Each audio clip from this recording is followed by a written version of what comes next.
Okay, I want you to picture a scene with me. It's incredibly mundane. It's Sunday, June 2nd, 1985. We're in South San Francisco. It's overcast, typical Bay Area weather, just gray and cool. And we're inside a lumber and hardware store. You know that smell, sawdust, metal, the smell of treated wood? Oh, yeah.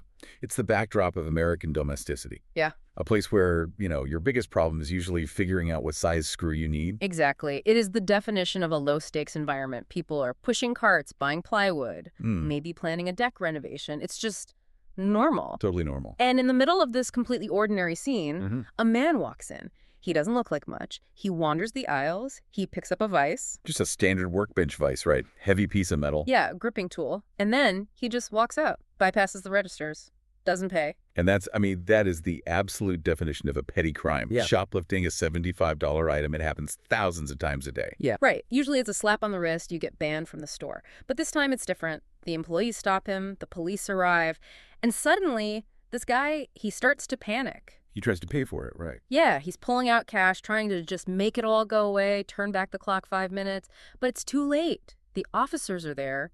And right there, in that concrete parking lot, over a stolen piece of hardware. One of the darkest, most twisted stories in American criminal history just begins to unravel. Because that man isn't just some shoplifter. No, he is Leonard Lake. And sewn into the collar of his shirt, resting right against his neck, is a cyanide pill. It's the ultimate example of what criminologists call the banality of the catch. You have this massive, complex criminal enterprise, years of planning, horrific execution, and it's not brought down by some brilliant detective. No red string on a corkboard. No. It's a broken taillight, a parking violation, or in this case, a shoplifted vice. It just shows how fragile these double lives really are. The disconnect between the mastermind persona and the reckless reality.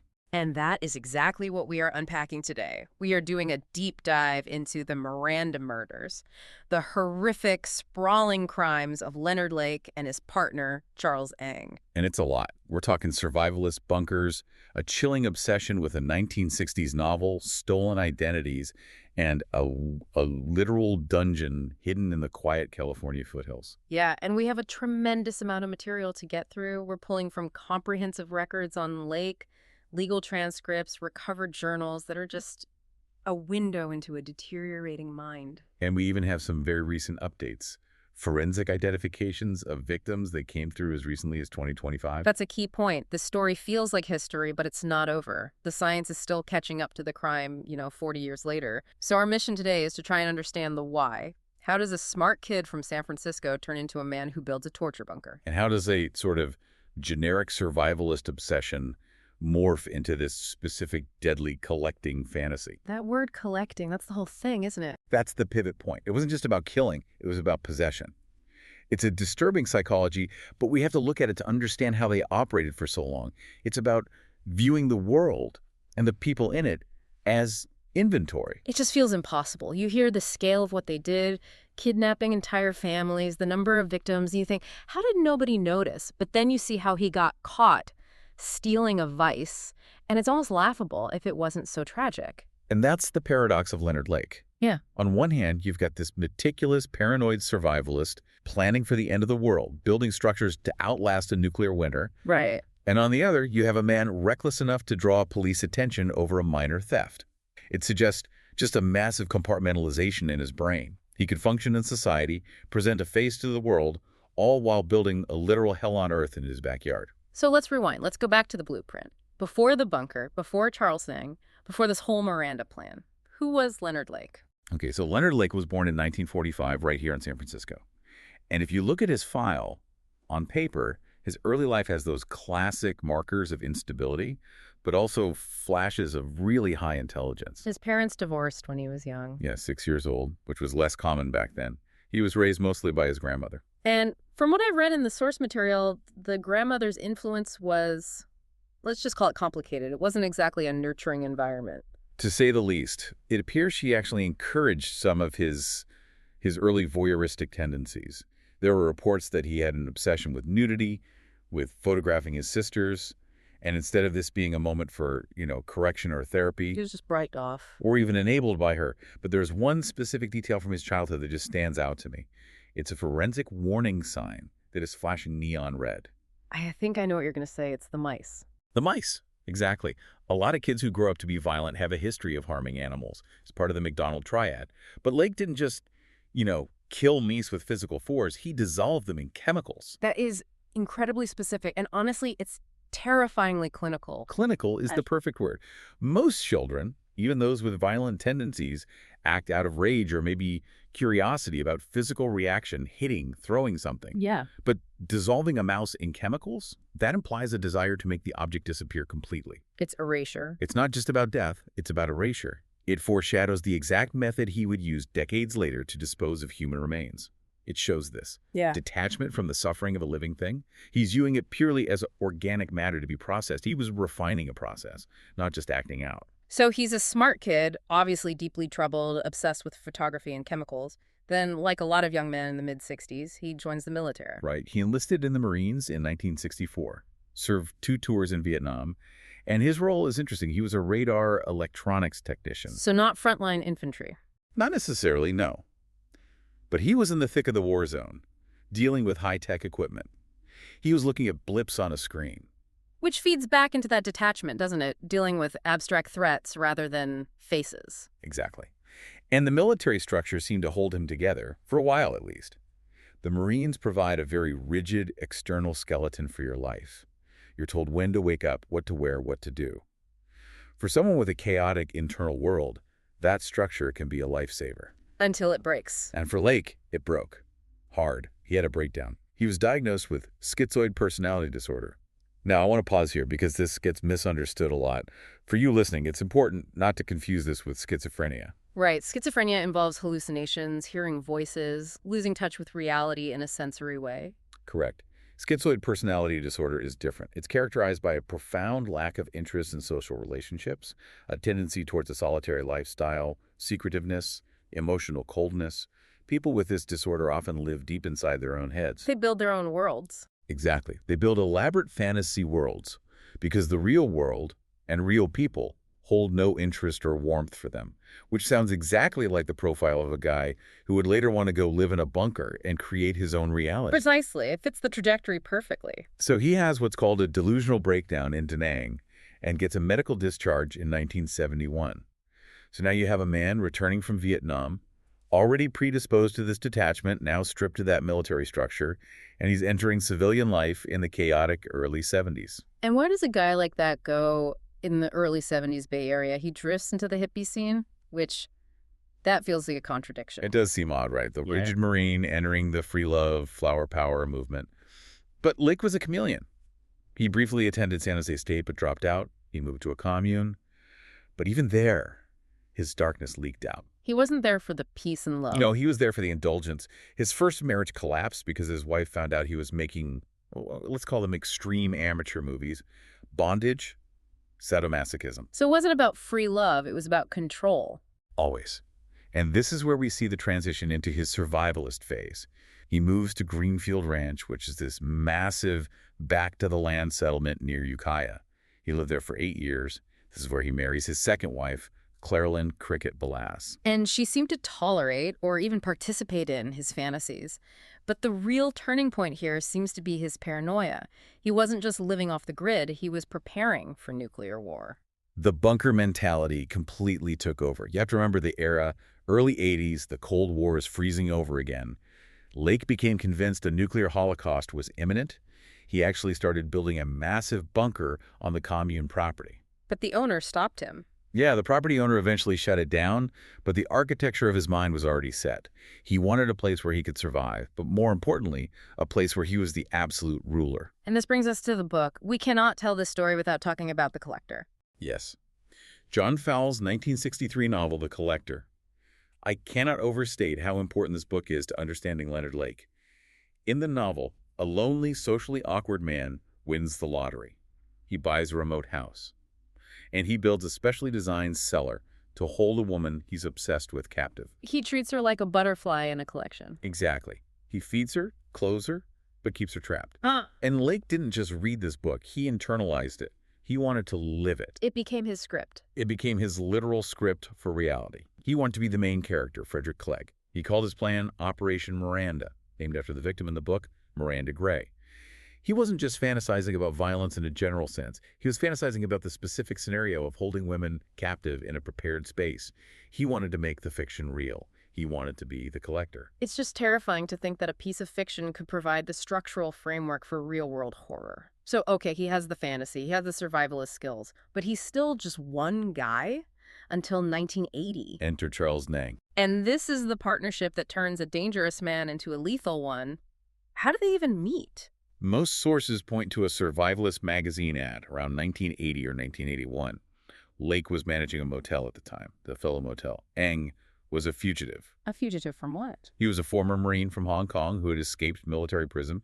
He had a weapons theft conviction. So you have two former Marines, both with criminal inclinations, both feeling like outsiders, both obsessed with weapons, a match made in hell. And the dynamic was immediate. Eng looked up to Lake. He described him as a brotherly, fatherly figure. Lake was older, the visionary, the mastermind. Eng was the willing student, the muscle, the apprentice. Lake had the philosophy. Eng had the kinetic energy. It's that dangerous synergy. Maybe alone, Lake would have just stayed a weird guy in the woods with dark fantasies. Maybe Eng would have just been a petty thief. But together. Together, they validated each other. Lake provided the intellectual justification, the Miranda concept, the survivalist logic. Eng provided the enthusiasm and the lack of inhibition. A classic folie à deux situation, a shared madness. They escalated each other. Eng wanted to impress Lake, and Lake wanted an audience for his genius. And escalate they did. In 1982, they both get busted on weapons charges. Right. Eng gets sent back to prison, but Lake, he skips bail. He goes underground. This is where he truly disappears. Completely. He adopts aliases Alan Dre, Tom Myers. He moves to a remote cabin in Wilseyville, a property owned by his in-laws. And because he's alone again and on the run, he starts building. He builds the dungeon. And he explicitly describes it as a dungeon in his journals. It was a cinder block structure right next to the cabin. From the outside, maybe it looks like a shed, a root cellar, or a pump house. Inside, it was a prison. He installed a one-way mirror. He soundproofed it. He built a cell. He was building the set for his movie. And in 1984, N gets released and rejoins him. And that's when the nightmare really begins. But before we get to the strangers they targeted, there's something darker we need to discuss. The betrayal. This is what chills me the most. When we think of serial killers, we usually think of stranger danger. But Lake began by devouring his own family and friends. Let's talk about his brother, Donald. Donald Stephen Lake, Leonard's younger brother. Donald had been hit by a train as a child and was mentally disabled. And Leonard, he resented him deeply. He felt Donald had leached their mother's attention away from him. He actually used that word. He used that word in his journals, leech. That word again, dehumanization, viewing a person as a parasite. So what happened to him? In December 1982, Leonard lures Donald to a so-called house-sitting job. Donald vanishes. But Leonard doesn't just kill him. He becomes him. He steals his identity. He starts cashing Donald disability checks. He forges letters to their mother claiming Donald moved to Reno to live with drug dealers. Think about the cruelty of that. Oh, that's evil. It is. Not only do you kill the son, but you make the mother believe he abandoned her for a life of crime. It wasn't a crime of passion. It was a resource acquisition. He needed money and a cover identity, and his brother was just a resource to be harvested. And he didn't stop there. He did the same thing to his best friend. Charles Gunnar. Yeah. This was the best man at Lake's wedding. They had history. In 1983, Lake invites him on a road trip to Vegas. Hey, let's go have some fun. Lake comes back alone, driving Gunnar's car, claiming Gunnar ran off with a woman. And then Lake literally becomes Charles Gunnar. People in the town of Wilseyville knew Leonard Lake as Charles Gunnar. He lived under his best friend's name, spent his money, used his reputation as a solid guy. It's a level of cold pragmatism that is hard to comprehend. He wiped out the people who trusted him most because they were useful to his survival plan. It's predatory in the most literal sense. So by 1984, he has the bunker, he has the stolen identities, he has the accomplice in Charles Eng. The trap is set. Let's look at the Wilseyville horror itself. What was their modus operandi? It was brutal and systematic. They would target people, sometimes lone individuals, sometimes entire families. The pattern was distinct based on gender and age. Men and infants were usually killed almost immediately. Why? They were seen as threats to the operation or, burdens on their resources. But the women. The women were the target of the Miranda fantasy. They were subjected to enslavement. They were kept in that bunker, tortured, raped, and forced to act out Lake's script. They were told they had to earn their survival by pleasing their captors. And the disposal method. We talked about the mice earlier. She scaled it up.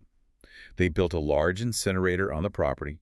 They would burn the bodies and then take the remaining bone fragments and crush them manually. They would dump the dust and chips into the hillside.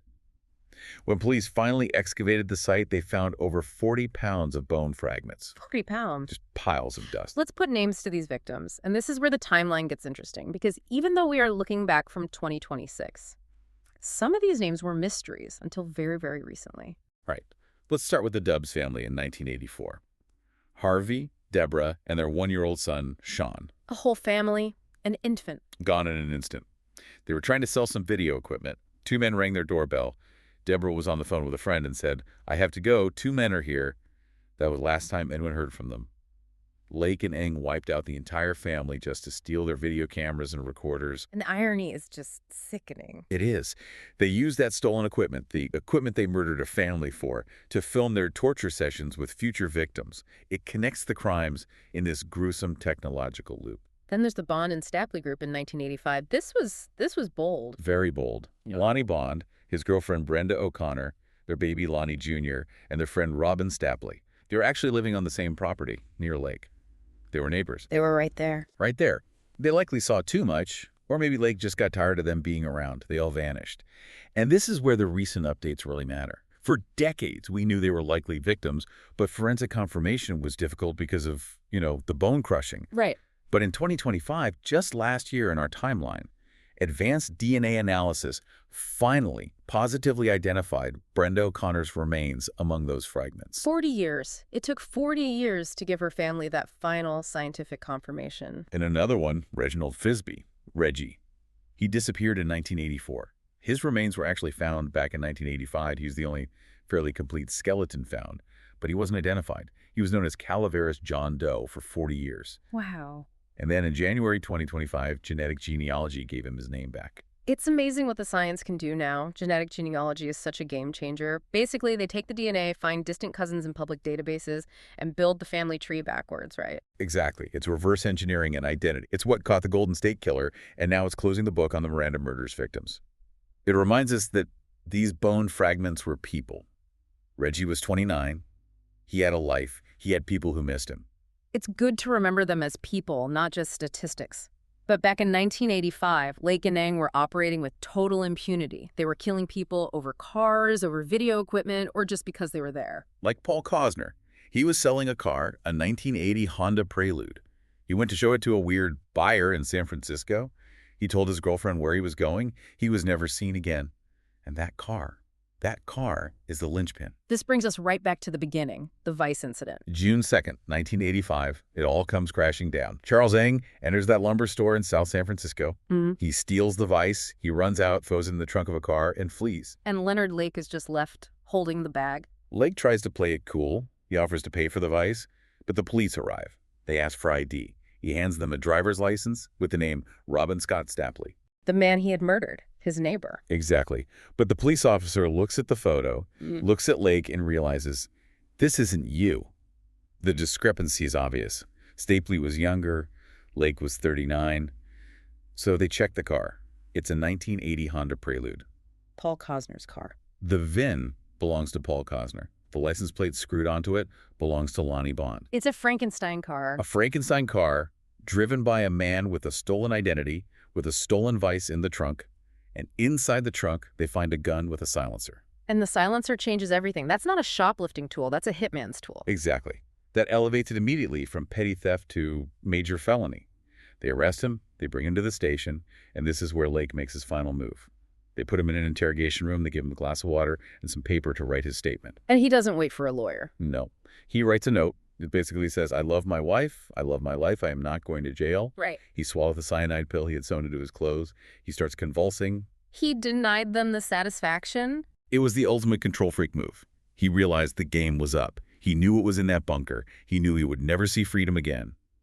So he decided, when his story ended, he died 4 days later, on June 6th, without ever saying a word about where the victims were. Leaving the police to figure it all out on their own. And what they found, well, let's go to Wilseyville. Police traced a utility bill found in the glove box of that Honda back to the cabin in Wilseyville. If he hadn't left that bill there, who knows how long it would have taken. When they arrived, it was like walking into a horror movie set.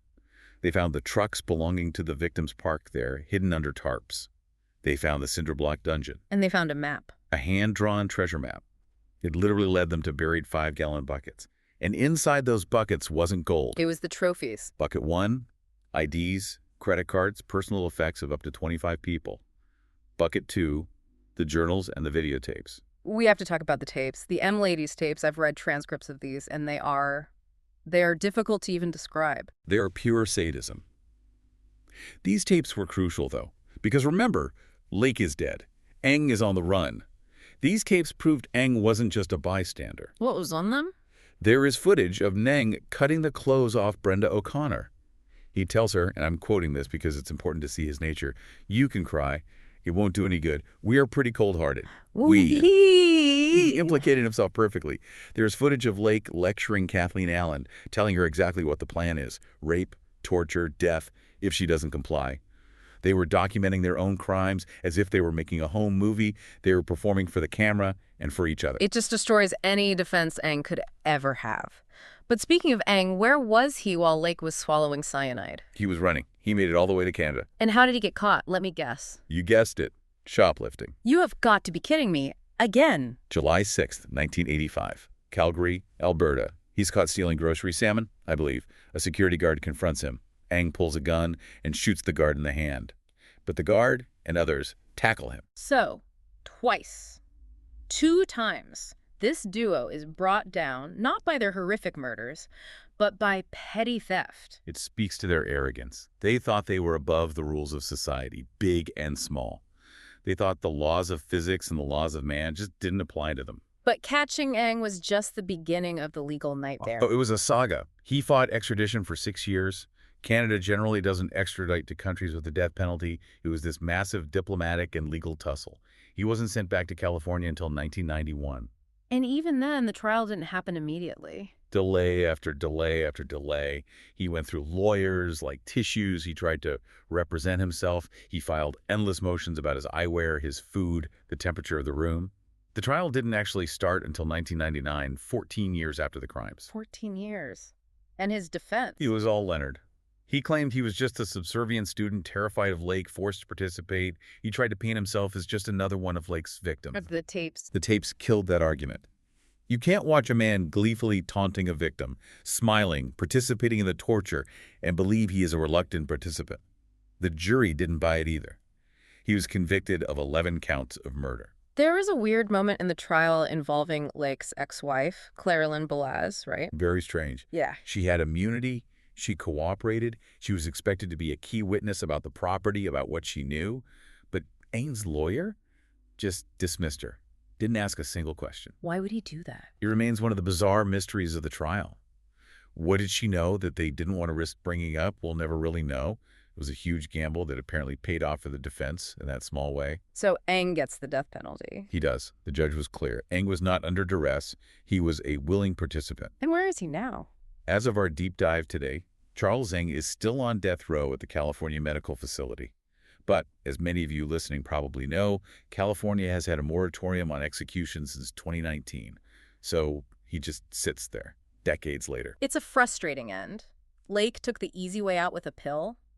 Aang is living out his natural life, albeit in prison. It lacks the catharsis of justice, doesn't it? The families waited decades for a trial, and now they wait decades for a sentence that may never be carried out. When you look back at this whole case, just the whole sprawling mess of it, what is the one thing that really sticks with you? It's the duality. On one side, you have this grand, evil literary fantasy, the collector, the Miranda plan, the bunker. It's so elaborate. And on the other side, it's just 2 losers stealing tools and groceries. It strips away the myth of the genius serial killer. Right. They weren't geniuses. They were cruel, broken men who got lucky that nobody was paying attention until they were. That's a powerful point. We tend to mythologize these figures, but really they're just pathetic. Dangerous, but pathetic. So what does this all mean for us? For the listener? I think it's a reminder to look closer.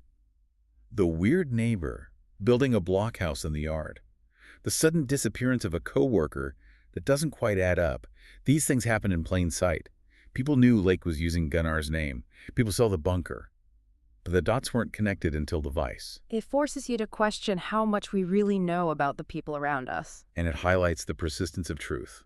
Those buckets buried in the ground, Lake called them his treasure. He wanted them to be found. That brings me to our final thought, and this is something I want you, the listener, to really sit with. What's that? Lake buried those journals and tapes. He drew a map. Why? Because a collector wants his collection to be seen. Exactly. He committed suicide to escape prison, but he left the map because he didn't want his work to be forgotten. He wanted us to be talking about him 40 years later. He wanted the infamy.